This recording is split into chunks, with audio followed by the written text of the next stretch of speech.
স্বাগত বিজনেস টাইমসের সঙ্গে আছি আমি রিয়াজ তাজান। দর্শক, বাংলাদেশ এবং ব্রাজিলের মধ্যে বাণিজ্যিক সম্পর্ক এখন অত্যন্ত শক্তিশালী অবস্থায় গিয়ে দাঁড়িয়েছে, যা বর্তমানে প্রায় $2.3 বিলিয়ন বাজার। এবং এই এই দুই দেশের মধ্যে বিশেষ করে কৃষি এবং শিল্প খাতে, বস্ত্র শিল্প খাতের আসলে বাণিজ্যিক লেনদেন হয়। 2026 সালের ফেব্রুয়ারিতে ব্রাজিল থেকে আমরা আমদানি করেছি কাঁচা চিনি প্রায় $91.5 মিলিয়ন এবং তুলা আমদানি করেছি $54 মিলিয়ন। সেই দিকে আমরা দেখতে পাচ্ছি বাংলাদেশ পোশাক রপ্তানি করেছে 26 সালের ফেব্রুয়ারিতে। তথ্য অনুযায়ী সোয়েটার রপ্তানি করেছে $6.47 মিলিয়ন এবং নন মেন্স ফুড রপ্তানি করেছে $4.22 মিলিয়ন, $2 মিলিয়ন। সেই ক্ষেত্রে আমরা বলতে পারি যে একটা বাণিজ্যিক গ্যাপও কিন্তু সেখানে রয়েছে। আজকে আমাদের আলোচনার বিষয় হচ্ছে বাংলাদেশ ব্রাজিল বাণিজ্যিক সম্পর্ক ও সম্ভাবনা। আলোচনার জন্য আমাদের সাথে রয়েছেন Brazil Bangladesh chamber and commerce and ইন্ডাস্ট্রিজের পরিচালক জনাব আফাফ মুস্তাহিল হক নিপ্পন। আছেন জয়নাল আবেদিন, তিনি মহাসচিব Bangladesh Brazil chambers of commerce and industry. আপনাদের দুজনকে স্বাগত জানাচ্ছি। আসসালামু আলাইকুম। জি, আমরা শুরু করলাম আসলে 26 সালের ফেব্রুয়ারির একটা ডাটা দিয়ে, যেখানে আমরা দেখতে পাচ্ছি আমরা আমদানি করছি প্রচুর ব্রাজিল থেকে, সেই হিসেবে আমরা রপ্তানি বাজারটা তৈরি করতে পারছি না। জয়নাল আবেদিন, আপনাকে দিয়ে শুরু করি। বাংলাদেশ এবং ব্রাজিলের বাণিজ্যিক সম্পর্কের বর্তমান অবস্থাটা কেমন? ধন্যবাদ আপনাকে। মূলত বাংলাদেশ দক্ষিণ এশিয়ার একটা দেশ। আমরা গত 10 বছরে আমাদের 6 থেকে 7% ইকোনমিক গ্রোথ, একটা সম্ভাবনাময় দেশ হিসেবে আমরা দক্ষিণ এশিয়ায় প্রতিষ্ঠিত। অনুরূপভাবে ব্রাজিল দক্ষিণ আমেরিকার একটা দেশ, যারা দক্ষিণ আমেরিকার সবচাইতে বড় অর্থনীতি, সারা পৃথিবীতে 9th পজিশনে আছে গ্লোবাল ইকোনমিক পজিশন থেকে ব্রাজিল। তাদের জিডিপির সাইজ $2.19 ট্রিলিয়ন।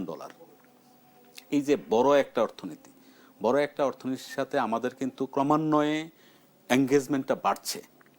যেহেতু অনেক দূরের দেশ, ভাষাগত বৈষম্য আছে। আমরা বাংলা, তারপরে ব্রিটিশ কলোনি হিসাবে আমরা ইংরেজি বলি, ব্রাজিলিয়ানরা পর্তুগিজ ভাষায় কথা বলে, ভাষাগত বৈষম্য আছে। কিন্তু বাণিজ্যের যেই সুযোগ, এটাও অপার। আমি প্রথমে যদি আমার প্রতিষ্ঠান Brazil Bangladesh chamber of commerce and ইন্ডাস্ট্রিকে পরিচিত করাইতে চাই, আমাদের এই চেম্বারটা তুলনামূলকভাবে নতুন। 2020 সালে বাংলাদেশ সরকারের বাণিজ্য মন্ত্রণালয়ের টিইউ লাইসেন্স প্রাপ্ত হয়ে কার্যক্রম শুরু করে।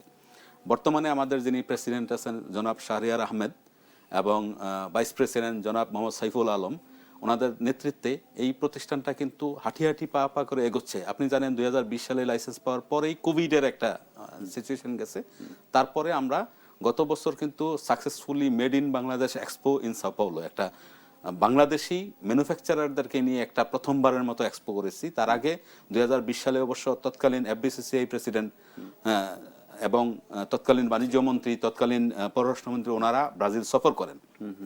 সো এই সফরের মাধ্যমে মাত্র বাজারটা ওপেন হয়েছে। কিন্তু আপনি যদি আরেকটু পিছনে দেখেন, যে আমরা আমদানি করি বেশ অনেক আগে থেকেই, বিশেষ করে বাংলাদেশের যত চিনি আমদানি হয়, তারপরে সয়াবিন অয়েল আমদানি হয়, কফি আমদানি হয়, তার একটা সিংহভাগই কিন্তু ব্রাজিল থেকে আসে। আমদানির তুলনায় আমরা আমাদের প্রোডাক্ট বিক্রি করার জন্য যে রপ্তানি মিশন যাওয়া দরকার, এই ধরনের বেশ গ্যাপ ছিল। বাট এখন আপনি যেমনটা শুরু করছিলেন, যে গত এক বছর 2024 থেকে 25 অর্থ বছরে 26% আমাদের রপ্তানি গ্রোথ, 26%। এটা একটা বাংলাদেশ রপ্তানি ধরেন $139 মিলিয়ন থেকে এটা $189 মিলিয়ন উন্নীত হয়েছে। এটা কিন্তু হচ্ছে। আমরা আমাদের চেম্বার থেকে অ্যাক্টিভিটিস নিচ্ছি, বিজিএমইএ তাদের মতো করে অ্যাক্টিভিটিস নেবে। অদূর ভবিষ্যতে যেহেতু ব্রাজিল একটা বড় মার্কেট এবং এই মুহূর্তে বাংলাদেশ কিন্তু রপ্তানি বাজার খুঁজতেছে। বাংলাদেশ একসময় শুধু ইউরোপ এবং শুধু মার্কিন যুক্তরাষ্ট্রের উপর নির্ভরশীল ছিল। ক্রমান্বয়ে আমাদের কিন্তু ইউরোপে এখন অর্থনৈতিক মন্থর গতি চলে এসেছে। মার্কিন যুক্তরাষ্ট্রেরও গ্রোথ অনেক মন্থর।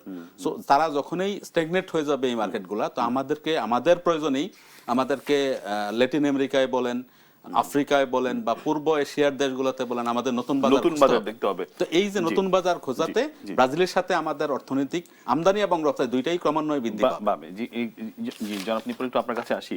যে আমরা শুনলাম যে আসলে এই বাজার বা আমাদের ইম্পোর্ট আমরা অনেক আগে থেকে করছি, কিন্তু আমরা রপ্তানির জন্য যাব যে এটা খুব বেশি দিন নয়।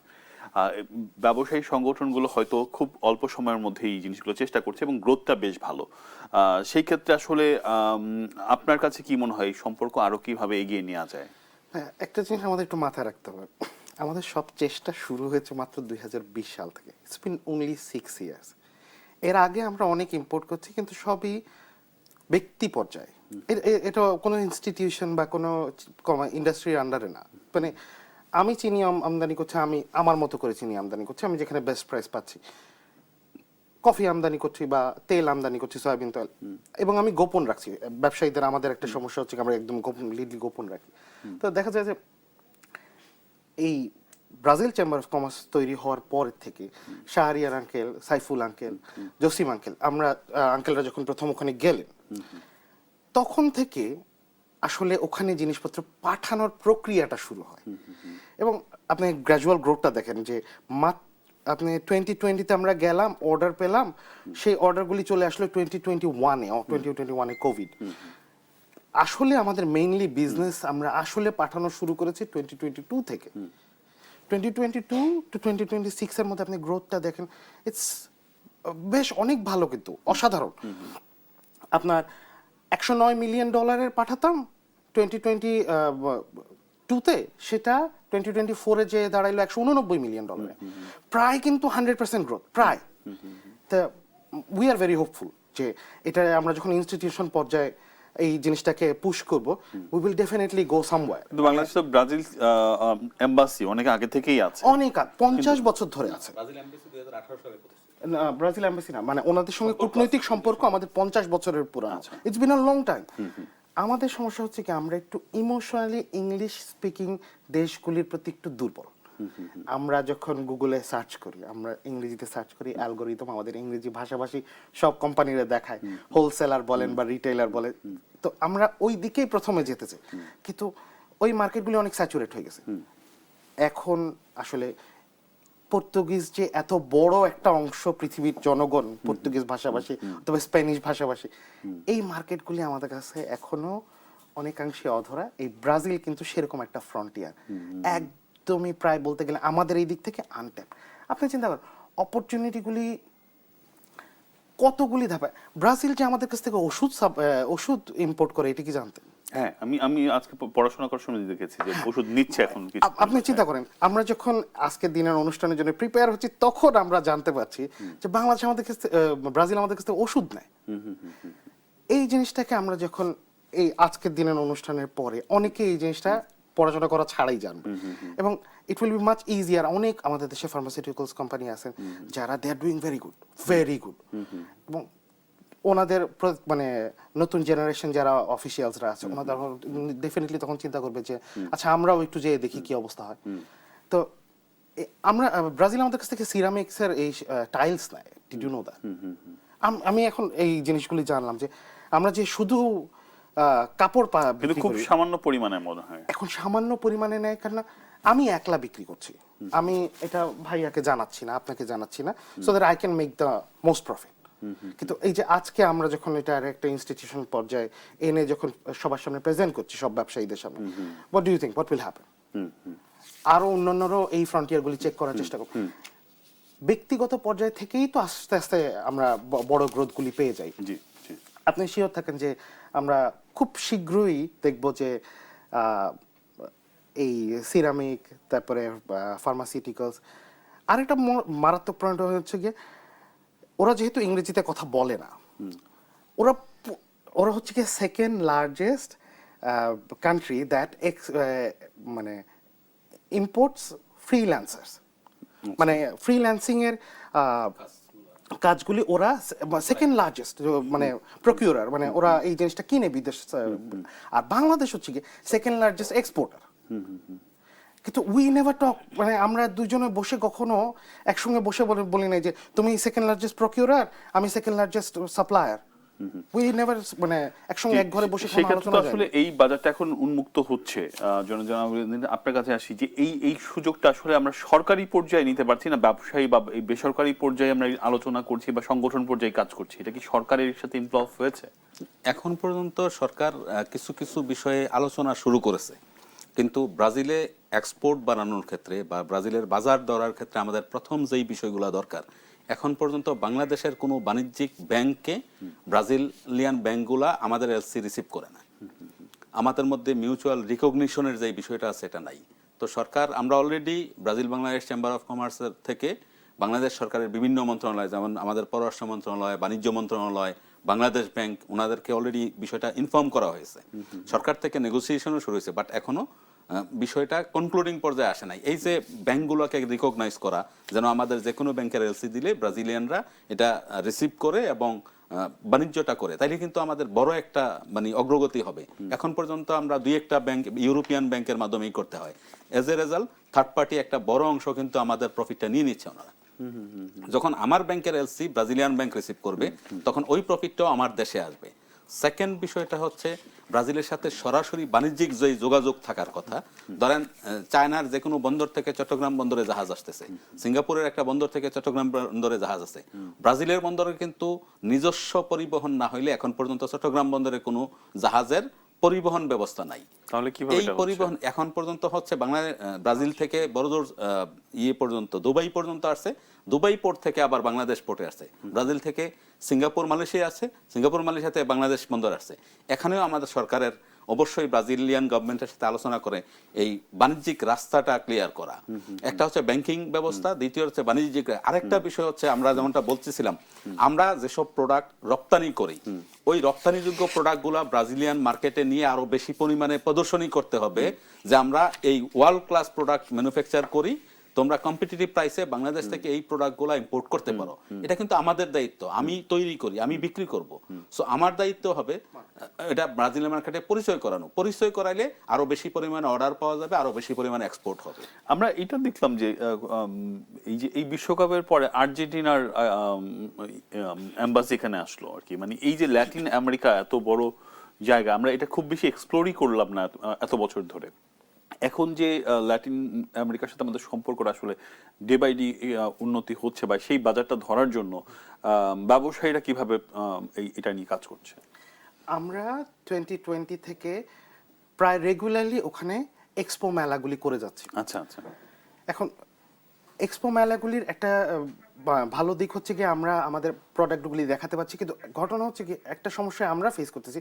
আমাদের অনেক ব্যবসায়ী তাদের প্রোডাকশন লেভেলটা মানে শুধুমাত্র ইউএসএ অথবা আমাদের উত্তর সাইডে সাপ্লাই দেওয়ার মতো, ওনারা এখনো ব্রাজিলকে এত দূরে একটা জায়গায় যে রিস্ক নিয়ে একটু যাবে, একটু সাহস করে যে এই কাজটা করব, ওই ওই ওই সাহসটা আমরা এখনো জোগাতে পারিনি।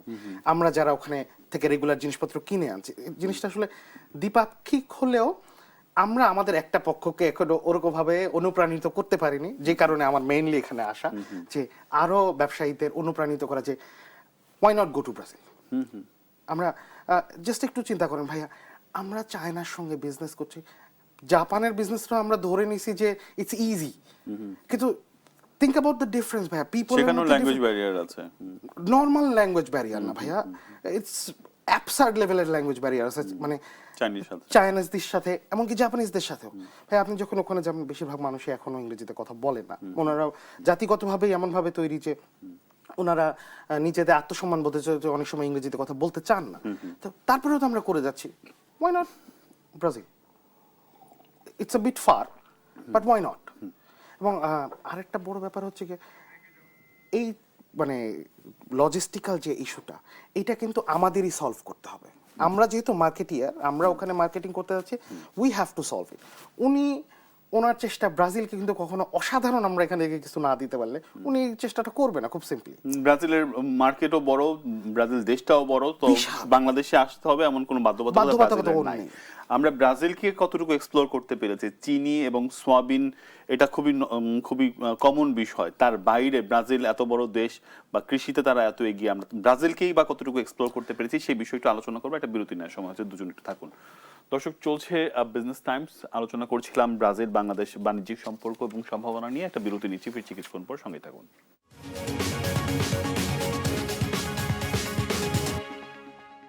বাংলাদেশ ব্রাজিল বাণিজ্যিক সম্পর্ক এবং সম্ভাবনা নিয়ে আলোচনার নানা পর্যায়ে আমরা এখন যে জায়গাটায় আছি, আমাদের সাথে আলোচনার জন্য আছেন আফাব মুস্তাহিল হক নিপ্পন আছেন, তিনি বাংলাদেশ ব্রাজিল চেম্বার অফ কমার্সের পরিচালক আছেন, জয়নাল আবেদিন, তিনি মহাসচিব Bangladesh Brazil chamber of commerce and industry. দুজনকে আবারও স্বাগত জানিয়ে নিচ্ছি। বিরতির আগে আমরা যে জায়গাটায় ছিলাম, যে আমরা কতটুকু ব্রাজিলকে এক্সপ্লোর করতে পেরেছি, আপনাকে দিয়ে শুরু করি জয়নাল আবেদিন।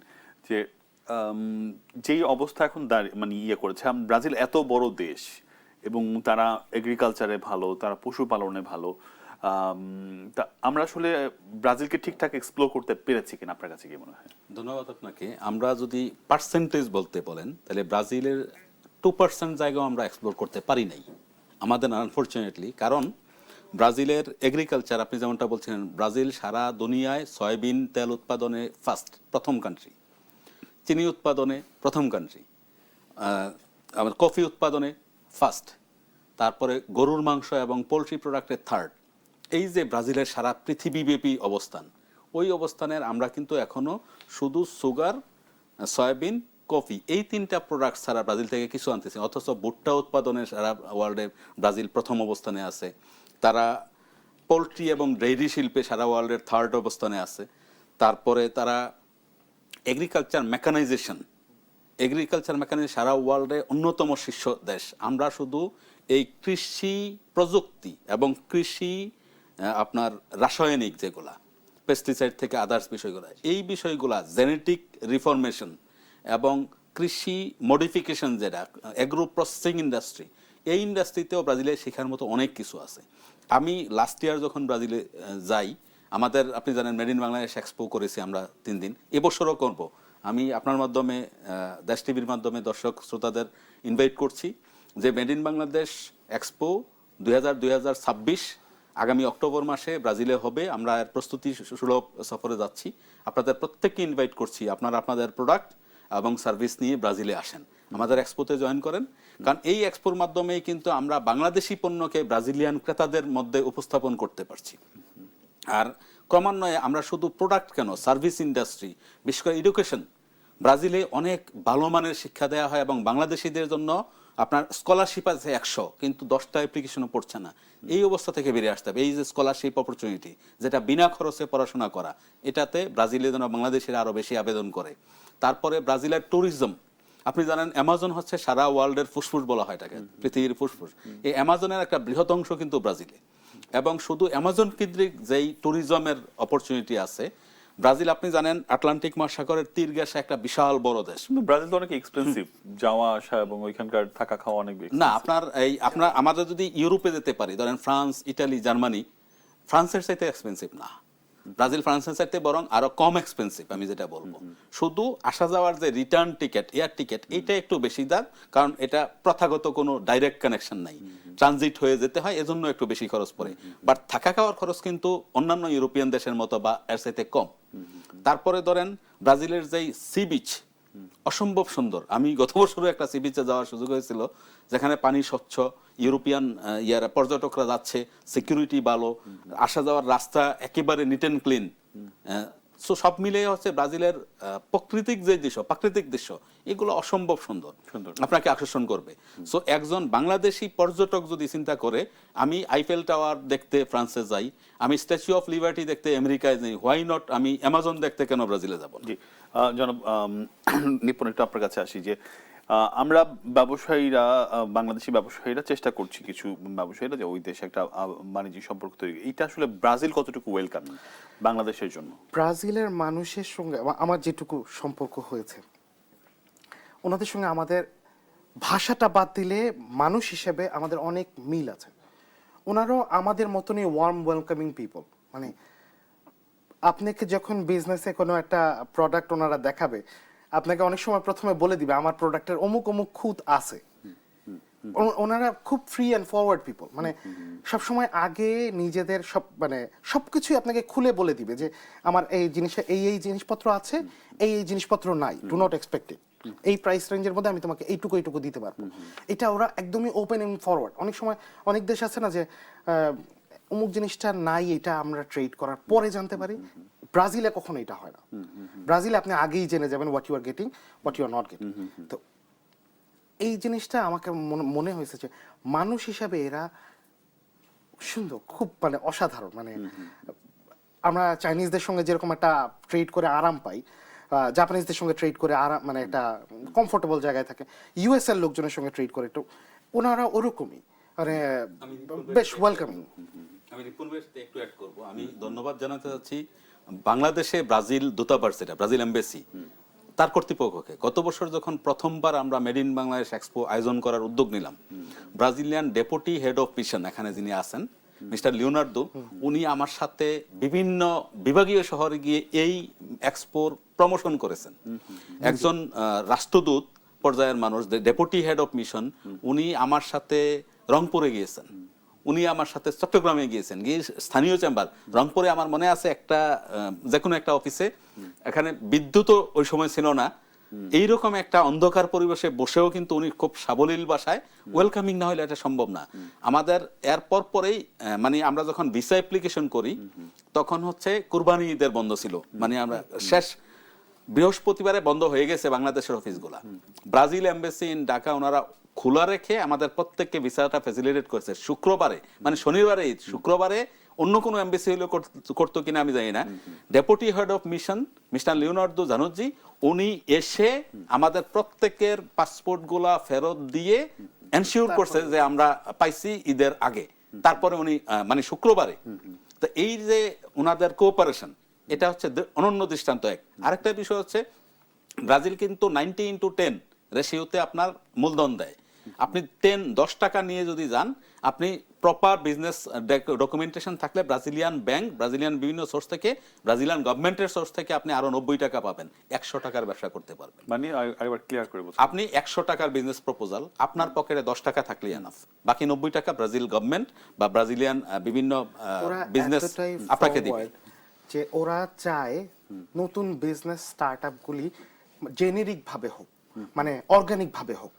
যে ওরা কখনো মানে আমরা এখন যে স্টার্টআপের যে মানে নতুন ট্রেন্ডগুলি দেখছি, ওনারা ওইটাতে বিশ্বাস করে না। ওনারা ব্যক্তির চেষ্টাটাকে বেশি ইনফ্লুয়েন্স করে। আপনি ব্যক্তি হয়ে আপনি যখন একটা বিজনেস প্ল্যান নিয়ে ওদের একটা ব্যাংকে যাবেন, ওরা এখনো মানে আজকের দিন পর্যন্ত আমার কাছে মনে হয় যে ওই লোকটাকে এন্টারটেইন করার জন্যে এবং ওই লোকটাকে ফ্যাসিলিটেট করার জন্য অনেক বেশি ফরওয়ার্ড।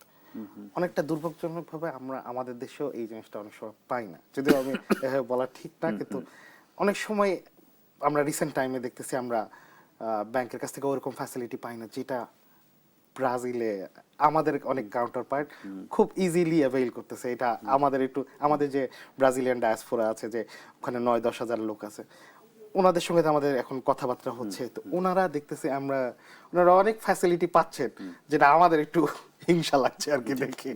এটা একটু জনাবুদ্দিন, আমরা তো গত অল্প কিছুদিন আগে আমরা দেখেছি যে ব্রাজিলের অ্যাম্বাসেডর তিনি বলেছেন যে গরুর মাংস তারা চাইলে বাংলাদেশে ইম্পোর্ট বা এক্সপোর্ট করবে, এবং তা বাংলাদেশের প্রায় 800 টাকা বা 750 টাকার গরুর মাংস তারা 400-450 দিতে রাজি আছে। তো এই যে এই এত বড় অপরচুনিটিটা আমরা আসলে কেন নিলাম না? দেখেন, একটা দেশের সরকারের কিছু স্বতন্ত্র বৈশিষ্ট্য থাকে, সভরেন পাওয়ার। আমাদের দেশের সরকার মনে করছেন যে স্থানীয় যারা উৎপাদক তাদের স্বার্থ বিনষ্ট হবে, অথবা আমরা প্রতিবেশী দেশ থেকে গরু নিয়ে আসি, তাদের সাথে আমাদের দ্বিপাক্ষিক সম্পর্ক, বা অন্য কোনো কারণে সরকার যখন মনে করবে যে না এটা আমি বন্ধ রাখবো, তাহলে এটাতে আসলে অন্য কোনো এটাও জানি যে ব্রাজিল হচ্ছে হালাল ফুড এক্সপোর্টে এক নাম্বার। তো তারা গরুর মাংস সেইভাবেই প্রসেস করে, যেহেতু আপনারা বলছেন যে বিশ্বের তৃতীয় বৃহত্তর তারা হচ্ছে গিয়ে গরুর মাংস উৎপাদনে, সেই ক্ষেত্রে তারা সেইভাবেই প্রসেস করে যেটা হালাল ওয়েতে, এবং সেই হালাল ওয়েতে করে কোনো মানে সন্দেহ নাই, এবং হালাল প্রোটোকল 100% ইমপ্লিমেন্ট করে তাতে সন্দেহ নাই। কিন্তু তারা চেষ্টা করছিল, আমাদের সরকার থেকে এটার পারমিশন যে কোনো কারণে হোক দেয়া হয় নাই। যতক্ষণ পর্যন্ত একটা স্বাধীন দেশ তার দেশে অন্য কোনো একটা দেশের একটা নির্দিষ্ট প্রোডাক্ট ঢুকতে না দিবে, ওয়েলকাম না করবে, ততক্ষণ পর্যন্ত বাণিজ্য হওয়া সম্ভব না। তো আমাদের সরকার হয়তো লোকাল যারা উৎপাদক তাদের স্বার্থ রক্ষায় বা অন্য কোনো কারণে এটা অ্যালাউ করে নাই, যার জন্য আসতেছে না। বাস্তবেও আপনার একদম বোনলেস গরুর মাংস 550 টাকায় ব্রাজিল থেকে ইম্পোর্ট তাহলে কি করে এটা- এনে বিক্রি করা সম্ভব। এটা কি এরকম যে ব্রাজিলে যেহেতু 450 টাকার মাংস তারা দিতে পারছে, তাহলে তাদের খাদ্য খরচটা কম, সেখান থেকে খাদ্য এনে আমরা আমাদের উৎপাদন খরচ কমাতে পারি কিনা? এই পয়েন্টটাই বলতে চাচ্ছিলাম, ওদের এবং পোল্ট্রির খেলেও হ্যাঁ পোল্ট্রি ফিড, হ্যাঁ এটাতেও ওরা কিন্তু ফার্স্ট, মানে যে মাংস উৎপাদনে থার্ড, কিন্তু পোল্ট্রি ফিড, আমরা যেমন কফিতে ওরা ফার্স্ট, ওরা পোল্ট্রি ফিড এবং আপনার এই গরুর খাদ্য, গোখাদ্যর জন্যও ওরা ফার্স্ট। আমরা ওইখান থেকে এই জিনিসগুলি আনার চেষ্টা করছি। আমাদের কিছু এই দিকে কিছু সমস্যা আছে, যে আপনার এইগুলির কাগজের প্রসেসিংটা অনেক টাইম লাগে, আর খাবার এমন একটা জিনিস একটু বেশি সময় লেগে গেলে সমস্যা হয়ে যায়, মানে এটার একটা টাইম লিমিট আছে, এটা শেলফ লাইফ আছে। তো এই সব কিছু মিলে তারপরেও আমরা চেষ্টা শুরু করেছি মাত্র, মানে এখানে আশা হারানোর কিছু নেই যে এটা হবে না, অবশ্যই হবে, জি একটু আপনি কিছু সময় যুক্ত করতে চাচ্ছেন? যে আমি জাস্ট একটা বিষয় যুক্ত করতে চাচ্ছেন, গরু এবং গরুর যে উৎপাদন ব্যবস্থা বাংলাদেশ এবং ব্রাজিলে কনসেপ্টটাই ডিফারেন্ট। আমরা গরুর খামার বলতে বুঝি যে একটা টিন শেড অথবা একটা বিল্ডিং, তার নিচে সারি সারি গরু রাখবো, সারাদিন এখানেই খাবার দিব, এখানেই থাকবে, রাতের বেলা আবার এটার সারি চেঞ্জ করব, এটা পরিষ্কার করার জন্য। কিন্তু ব্রাজিলেরটা হচ্ছে ওপেন চরণভূমি ফিল্ড, আছে। ওপেন ফিল্ড, চারণভূমি, বিশাল কয়েক হাজার বা কয়েক লক্ষ হেক্টর নিয়ে একটা বড় খামার, এখানে চারণভূমিতে চড়ে গরু তার খাবার খাচ্ছে, সারাদিন রোদের মধ্যে থাকছে, বৃষ্টি হইলে হয়তো একটা শেল্টার আছে, শেল্টারে যাচ্ছে। এই যে ওপেন ফিল্ড উৎপাদন, আর আমাদের দুইটার মাংসের কোয়ালিটি দুই রকম, দুইটার গুণগত মান দুই রকম, এবং দুইটার স্বাদ দুই রকম। তো যার জন্য আপনি লাইভ অ্যানিমেল তো আনতে পারবেন না এত দূর থেকে, ওইটা প্রপার স্লটারিং করে আমাদের সরকার যদি, আরেকটা বিষয় খুব পার্টিনেন্ট এখানে আসতে পারে, যে আমরা ব্রাজিল থেকে আনবো, ইম্পোর্ট করব, করে এখানে প্রসেস করে মধ্যপ্রাচ্যের মুসলিম কান্ট্রিগুলোতে রি-এক্সপোর্ট করব। আমাদের সরকার যদি অ্যাটলিস্ট এই পর্যন্ত ছাড় দেয়, তাইলেও কিন্তু এই গরুর মাংস খাতে বড় ধরনের বিনিয়োগ হতে পারে, এবং যৌথ বিনিয়োগ হতে পারে, Bangladesh Brazil joint venture investment. কি কারণে? আমার একটা পয়েন্ট আছে, সব ব্যবসায়ীদের আমাদের একটা জিনিস সবসময় মাথায় রাখতে হয়, যে সবসময় আপনার চাকা নতুন করে আবিষ্কার করার প্রয়োজন নেই। রিপ্যাকেজিং ইজ আ হিউজ ইন্ডাস্ট্রি এখন সারা পৃথিবীতে। অনেক কিছু আছে জাস্ট বক্সটা পাল্টাবেন, প্যাকেজটা পাল্টাবেন, একটু ভ্যালু অ্যাড করবেন, একটা সার্ভিস অ্যাড করবেন এটার সঙ্গে, you can sell it for a very good profit, যে কোনো মার্জিন। ভাইয়া, জয়নাল ভাই যেটা বললেন, যে এমনও যদি হয় যে আমার এখানে সেটা আমি কিনতেছি না, আমি এটা রিপ্যাকেজিং করার ব্যবস্থা করবো, ব্রাজিল থেকে এনে এইটা সুন্দর করে রিপ্যাকেজিং হবে, সেটাও একটা বড় অপরচুনিটি হতে পারে। ব্রাজিলে যেমন এই সেম জিনিসই আমরা আবার ব্রাজিলে পাঠাতে পারি। আমাদের এখানে মাছ আমরা এখন রেগুলার চায়না পাঠাচ্ছি প্রত্যেক দিন, আনবিলিভেবল অ্যামাউন্ট। ব্রাজিলের সমস্যা হচ্ছে কি, ব্রাজিলের সব মাছ হচ্ছে কি নোনা পানির, আমাদের হচ্ছে কি মিঠা পানি, এটারও একটা ডিমান্ড আছে। জি, আমরা আমরা একটু এখানে একটা বিরতি নেই, বিরতির পর আমরা যে বিষয়টি আলোচনা করব সেটি হচ্ছে গিয়ে আমাদের সম্ভাবনা। আমরা দেখতে পাচ্ছি যে পোশাক খাতের রপ্তানি সেখানে খুব সামান্য পরিমাণে হচ্ছে, সেটি আরো কিভাবে বাড়ানো যায়। আপনি বলছিলেন মিষ্টি পানের মাছ আমরা চাইলে সেখানে রপ্তানি করতে পারি, সেই জায়গাগুলো নিয়ে একটু আলোচনা করবো। একটা বিরতি নিচ্ছি, ফিরছি। দর্শক, একটা বিরতি নিচ্ছি, আলোচনা করছিলাম ব্রাজিল বাংলাদেশের বাণিজ্যিক সম্পর্ক সম্ভাবনা। একটা বিরতি নিচ্ছি, ফিরছি কিছুক্ষণ পর, সঙ্গে থাকুন।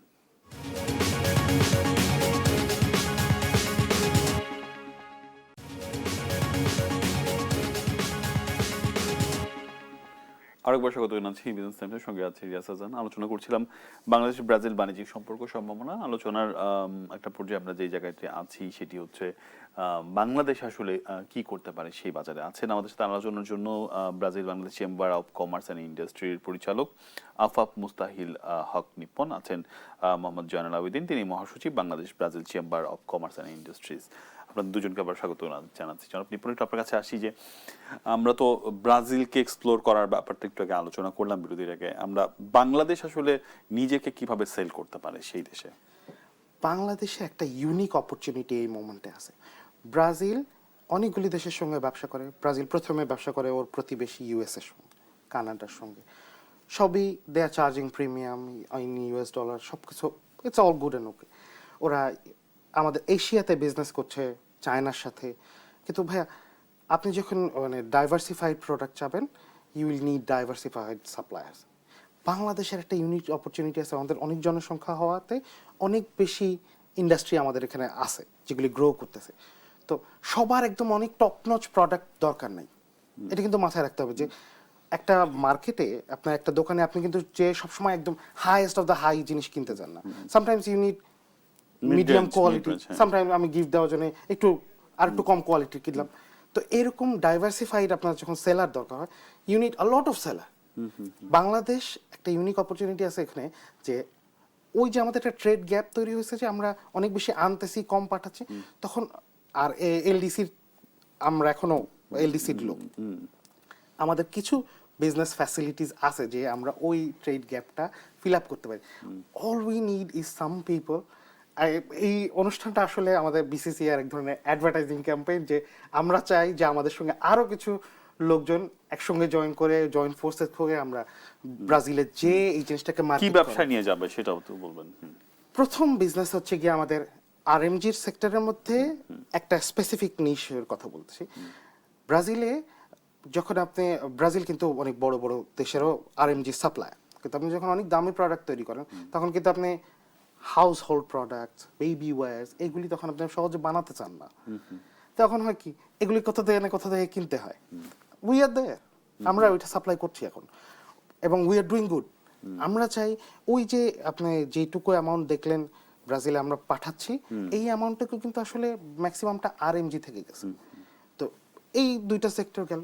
তারপরে আমরা লেদার গুডসগুলি উই আর ডুইং গুড, ওখানেও আমরা অল্প পরিসরে পাঠাচ্ছি, কিন্তু আমি আরো বেশি লেদার গুডস সাপ্লায়ারদের রিক্রুট করতে চাই আমাদের টিমে, যাতে করে ওনারা ওখানে যে ওনাদের কেন পোর্টফোলিও ডিফারেন্ট হয়, products different, you can sell to different people.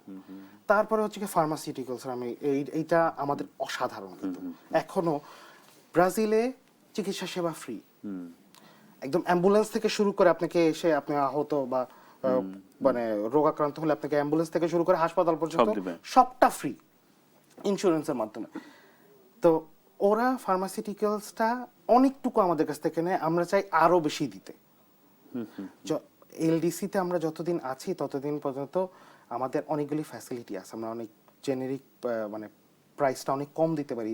এই কম দেওয়া থেকে আজকে শুরু করে আমরা যখন এলডিসি তে চলে যাব বা এলডিসি থেকে চলে যাব, তখনও হয়তো বা অপরচুনিটি থাকবে, কেন আপনার প্রাইস একটু বেড়ে গেল, আপনি যখন জানেন যে এর ওষুধগুলি ভালো, তখন ওরা আমাদের কাছ থেকে নেবে।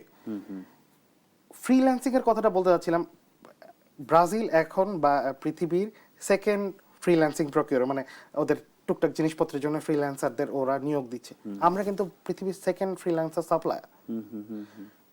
এখানে কিন্তু অনেক বড় অপরচুনিটি আছে। আমাদের একটা লোকও বাসা থেকে না বের হয়ে ব্রাজিলের আন্ডারে তারা কাজ করতে পারবে, কিন্তু এই জিনিসটা আমাদের একটু দরকার হচ্ছে কি অ্যাডভার্টাইজিং, লোকজনকে জানানো যে তুমি শুধু ইউএসএ খুঁজো না, তুমি শুধু ইউরোপ খুঁজো না, তুমি একটু ব্রাজিলের দিকে তাকাও, দে আর পেইং গুড মানি। আর আরেকটা ঘটনা হচ্ছে ব্রাজিলে যখন ফ্রিল্যান্সার নিতে হয়, ওর নিতে হয় হচ্ছে ইউএসএ অথবা কানাডা থেকে। ওখানে ভারতীয় নাগরিকরা এই কাজটা বেশ ভালো করছেন, কিন্তু ওই প্রিমিয়াম প্রাইসটা ও ইউএসএর নাগরিক হিসেবে প্রিমিয়াম প্রাইসটাও চার্জ করছে, যেটা কিন্তু আমি এখান থেকে অনেক কমে দিতে পারবো, আমার পক্ষে সম্ভব। জি, জনাবুদ্দিন, আপনারা চেম্বারের পক্ষ থেকে আপনারা চেষ্টা করছেন যে দুই দেশের সম্পর্কটা আরো জোরদার করার জন্য। বলছিলেন যে বাংলাদেশ মেড ইন বাংলাদেশ নামে আপনারা একটা মেলাও করছেন, সেই মেলাতে আসলে আপনারা কিভাবে ব্যবসায়ীদের সাথে কানেক্ট করছেন? এই যে সম্ভাবনার কথা আমরা শুনলাম, সেই সম্ভাবনাময় খাতগুলো ধরে ধরে আপনারা আলোচনা করছেন কিনা? জি, ধন্যবাদ আপনাকে। সবচেয়ে বড় ব্যাপারটা হচ্ছে, বাংলাদেশ যখন পার্শ্ববর্তী দেশ ভারতের সাথে তুলনা করি, আমরা কিছু বিষয় ভারত থেকে ইম্পোর্ট করি, কিন্তু আবার যখন এক্সপোর্ট মার্কেটে যাই, আমরাও রেডিমেড গার্মেন্টস তৈরি করি, ভারতও রেডিমেড গার্মেন্টস তৈরি করে। We are competitor. আমরা চায়নার সাথে অনেক কিছু লেনদেন করি, কিন্তু এন্ড অফ দ্য ডে আমাদের তৈরি পোশাক আমরাও বানাই, চায়নাও বানাই, competitor in Europe and American market. কিন্তু ব্রাজিলের সাথে সম্পর্কটা হচ্ছে পরিপূরক। আমরা যা এক্সপোর্ট করি, তৈরি পোশাক, আমাদের পাটের পণ্য, আমাদের ঔষধ, এই পণ্যগুলা কিন্তু ব্রাজিল এক্সপোর্ট করে না। ব্রাজিল এক্সপোর্ট করে সয়াবিন, সুগার, স্টিল, কফি, যেগুলো আবার আমরা এক্সপোর্ট করি না। এই যে আমাদের পারস্পরিক সহযোগিতামূলক সম্পর্ক, এটা হচ্ছে ব্রাজিলের বাজারে আমাদের আরো বেশি সম্ভাবনাময় করে তোলে। আমরা আমাদের যেই মেড ইন বাংলাদেশ এক্সপো ব্রাজিলে আয়োজন করি, গত বছর যেটা করেছিলাম, এটার মধ্যে আমরা আমাদের প্রধান পণ্য যেহেতু রেডিমেড গার্মেন্টস, তৈরি পোশাক, সো আমাদের রেডিমেড গার্মেন্টসের প্রদর্শনী ছিল, আমাদের কিছু ডেনিম আইটেমের প্রদর্শনী ছিল, আমাদের পাটের অপার সম্ভাবনা, পাটের আইটেমের কিছু প্রদর্শনী ছিল, একটা দুটা ফার্মাসিউটিক্যালস কোম্পানির প্রদর্শনী ছিল।